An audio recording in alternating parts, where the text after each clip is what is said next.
హాయర్స్ welcome to our channel. ప్రస్తుతం మనతో పాటు దాము బాలాజీ గారు సీనియర్ జర్నలిస్ట్ ఉన్నారు. వాడితో ఒకసారి మాట్లాడదాం. సార్ నమస్కారం సార్. నమస్తే. సార్ ఇక్కడ తెలంగాణ పాలిటిక్స్ లో ఒక ఇంట్రెస్టింగ్ కథనం ప్రచారంలో ఉంది సార్ సోషల్ మీడియాలో. అదేంటంటే తెలంగాణలో కాంగ్రెస్ గవర్నమెంట్ పడగొట్టడానికి కొన్ని ప్రయత్నాలు జరుగుతున్నాయి. అంటే కేసీఆర్ గారు మౌనంగానే ఉంటూనే బీజేపీతో కలిసి పొంగులేటిని బేస్ చేసుకుని ఆయన్ని మ్యానిపులేట్ చేసేసి ఈ ప్రభుత్వాన్ని కాంగ్రెస్ ప్రభుత్వాన్ని పడగొట్టడానికి ఆలోచనలు చేస్తున్నారు, ఆ విధంగా కుట్రలు పన్నుతున్నారని చెప్పేసి వార్తలు వస్తున్నాయి సార్. మరి నిజంగా ఇది పాసిబుల్ అవుతుందా? అసలు పొంగులేటిని ఎందుకు వీళ్ళు సహాయం కోరుతున్నారు? మరి దీన్ని ఏ విధంగా చూడొచ్చు అంటారు సార్? మీరేం చెప్తారు? ఇదొక నేను కూడా చదివాను. 2-3 చోట్ల వార్త వైరల్ అవుతుంది. అదేంటంటే కేసీఆర్ బీజేపీతో కలిసి బీజేపీ నాయకులతో టచ్లో ఉన్నాడు. కేసీఆర్ ఒక పెద్ద ప్లాన్కి స్కెచ్ చేస్తున్నాడు. ఆ ప్లాన్ ఏంటంటే బీజేపీతో కలిసి పొంగులేటి ఆయన శ్రీనివాసరెడ్డి ఉన్నాడు. పొంగులేటి శ్రీనివాసరెడ్డి మనకు తెలుసు, ఆయన revenue, housing, information and PR public relations minister. ఆయన రెడీగా ఉన్నాడు. ఆయన కొంతమంది ఎమ్మెల్యేలను తీసుకొస్తాడు. సో వీళ్ళ ద్వారా రేవంత్ రెడ్డి ప్రభుత్వాన్ని పడగొట్టి ఒక ఆల్టర్నేటివ్గా బీజేపీ, పొంగులేటి అండ్ బీఆర్ఎస్ కలిసి ఒక గవర్నమెంట్ని ఫామ్ చేయాలి.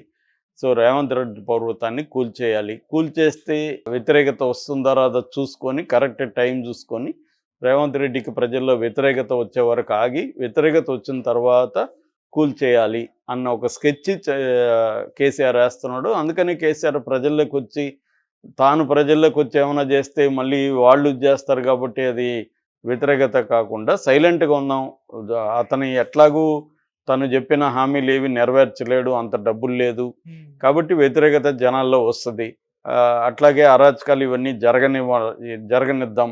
ఈ జరగనిచ్చిన తర్వాత అతను వ్యతిరేకత వచ్చే విధంగా గ్రౌండ్ వర్క్ చేసుకొని జనాల్లో వ్యతిరేకత వచ్చినప్పుడు ఈ ప్రభుత్వాన్ని కొలగొడితే మనకి కేసీఆర్ఏ బెటరు అన్న ఫీలింగ్ తీసుకొచ్చి అప్పుడు కొలగొడితే ప్రజల సపోర్టు మనకే ఉంటుంది అనేది కేసీఆర్ స్కెచ్. అందుకని ఆయన సైలెంట్గా స్కెచ్ చేస్తున్నాడు. ఎందుకంటే కేటీఆర్ ఘటన సమర్థుడు అనే పేరుంది ఆయనకి. ఆయన అప్పట్లోనే సోనియా గాంధీ లాంటి వాళ్ళని లాబింగ్ చేసి తెలంగాణ తెచ్చుకోవడం వెనక కేసీఆర్ వ్యూహాలు ఖచ్చితంగా పనిచేశాయి. సో ఆయన రాజకీయాల్లో ఆయనలాగా వ్యూహాలు వేసేవాళ్ళు లేరు. కాబట్టి ఆయన ఇప్పుడు సైలెంట్గా ఉన్నాడంటే సైలెన్స్ కాదు, ఏదో పాత సామెత ఉంది, నా మౌనం కాదు గోడకు వేలాడే తుపాకీ.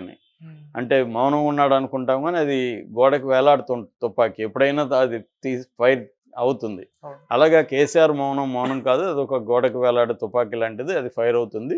సో ఆయన ఒక స్కెచ్ చేసుకుంటూ ఉన్నాడు, ఒక జరుగుతుంది అని. అయితే మనం డిస్కస్ చేసే అంశం ఏంటంటే, ఈజ్ ఇట్ పాసిబుల్? ఆయన చేయడం అనేది ఏమి, ఎవరైనా చేస్తారు కదా, ప్రభుత్వాన్ని కూల్చేసే శక్తి ఉంటే ఎందుకు కూల్చుకుండా ఉంటారు? కూల్చేస్తారు ఎవరైనా. ఇప్పుడు మహారాష్ట్రలో ఏమైంది, కూల్చేయలేదా అప్పుడు బీజేపీ? శివసేనని చీల్చి ఎన్సీపీని చీల్చి కూలగొట్టింది కదా. అట్లా అనేక ఉదాహరణలు బీజేపీనే చేసింది, ఇక్కడ చేయదనేం లేదు. ముందు నుంచి కూడా ఏంటంటే రేవంత్ రెడ్డితో సహా కాంగ్రెస్ పార్టీ నాయకులందరూ కూడా బీఆర్ఎస్ బీజేపీ ఒకటే అనేది వాళ్ళు ఎన్నికల్లో ప్రచారం చేశారు. దానికి రివర్స్గా కాంగ్రెస్ అని కూడా కాదు, రేవంత్ రెడ్డి బీజేపీ మనిషి, ఒకప్పుడు ఏబీపీ నుంచి వచ్చాడు కాబట్టి రేవంత్ రెడ్డి బీజేపీ వ్యక్తి అని వీళ్ళు ప్రచారం చేశారు. కానీ ప్రజలు బీఆర్ఎస్ బీజేపీ కుమ్మక్కైనాయని ప్రజలు నమ్మారు.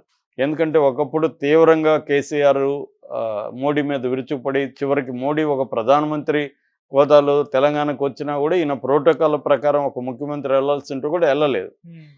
అటువంటి పరిస్థితి నుంచి అసలు వాళ్ళని ఒక మాట అనడం మానేశారు.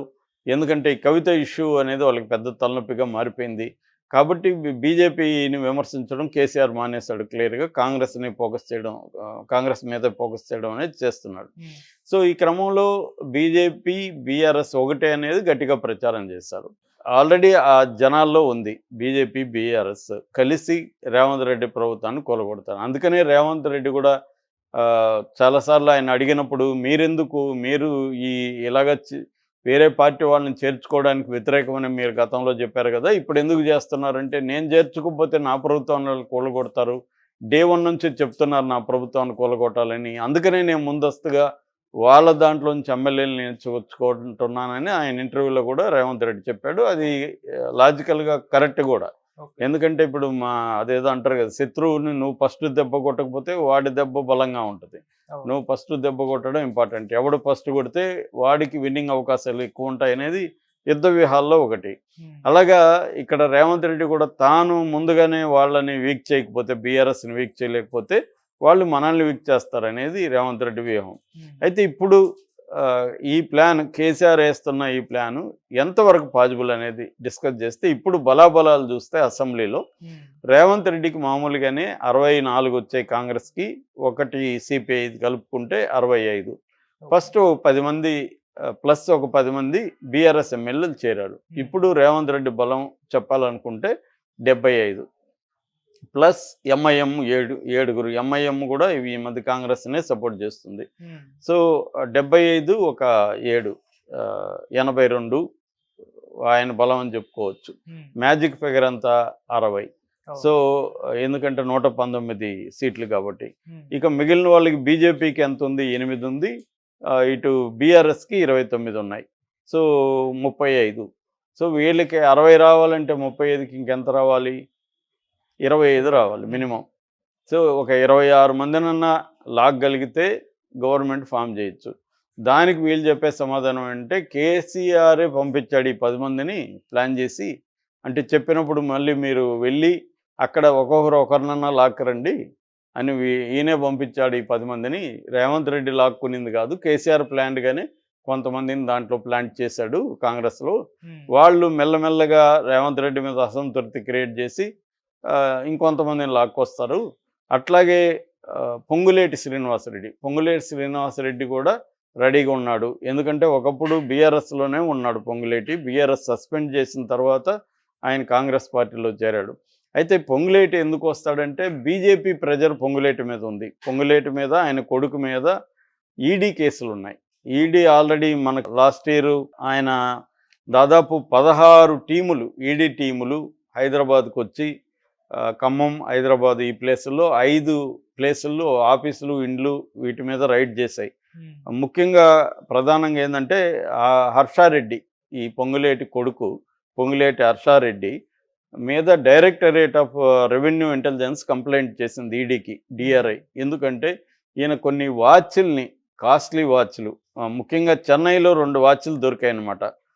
పాటెక్ ఫిలిప్పి 5740, బ్రెగ్యూట్ 2759 2 వాచ్లు. ఈ 2 వాచ్లు 1,73,00,000 విలువ. అక్కడ చెన్నైలో ఒక మహమ్మద్ ముబీన్ అనే ఒక అతన్ని డీలర్ను పట్టుకున్నారు. ఈ మహమ్మద్ ముబీన్ ఏం చెప్పాడంటే, మేము హాంకాంగ్ నుంచి సింగపూర్ మీదుగా తీసుకొచ్చాము ఈ వాచ్లు అని చెప్పాడు. అవి కాకుండా ఇంకొక 5 వాచ్లు దొరికాయి. ఆ 5 వాచ్లు మొత్తం 7 వాచ్ల ప్రైజ్ వచ్చి దాదాపు 7 కోట్లు అని చెప్తున్నారు. ఇవి హవాలా ద్వారా, క్రిప్టో కరెన్సీ ద్వారా తీసుకొచ్చారు. ఇదొక పైలట్ ప్రాజెక్టు. ఎలా తీసుకురాగలమా లేదనేది టెస్ట్ చేయడానికి ఇలా తీసుకొచ్చారు. దీని వెనుక దాదాపు 100 కోట్ల పైన స్కీమ్ ఉంది, స్కెచ్ ఉంది. సో ఇదంతా హవాలా ద్వారా తీసుకొచ్చారు కాబట్టి మనీ లాండరింగ్ కిందకు వస్తుందని ఈ revenue intelligence, directorate of revenue, DRI అంటారు. ఈ డిఆర్ఐ అనేది ఈడీ కంప్లైంట్ చేస్తే ఈడీ ఏకకాలంలో ఒకేసారి ఇటు ఖమ్మం, ఎందుకంటే ఈయన పాలేరు అసెంబ్లీ నుంచి ఎన్నికయ్యాడు. సో అక్కడ వ్యాపారాలు ఉన్న ఈయనకి రాఘవ కన్స్ట్రక్షన్స్ ఉంది, వాటి మీదంతా కూడా దాడులు చేశాడు. ఇక్కడ నార్సంగిలో వాళ్ళ ఇల్లు, జూబ్లీ హిల్స్, బంజారా హిల్స్లో ఆయన ఆఫీసులు, వీటి మీదంతా కూడా చేశారనమాట.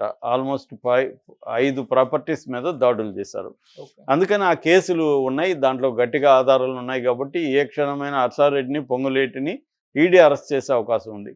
ఈ కేసులు ఉపయోగించుకొని పొంగులేటిని బీజేపీ ప్రెజర్ చేస్తే పొంగులేటికి ఇంక వేరే మార్గం లేదు. కాబట్టి రేవంత్ రెడ్డి ప్రభుత్వం నుంచి బయటకు వచ్చి కొంతమంది ఎమ్మెల్యేలని ఆయన తీసుకొస్తాడు.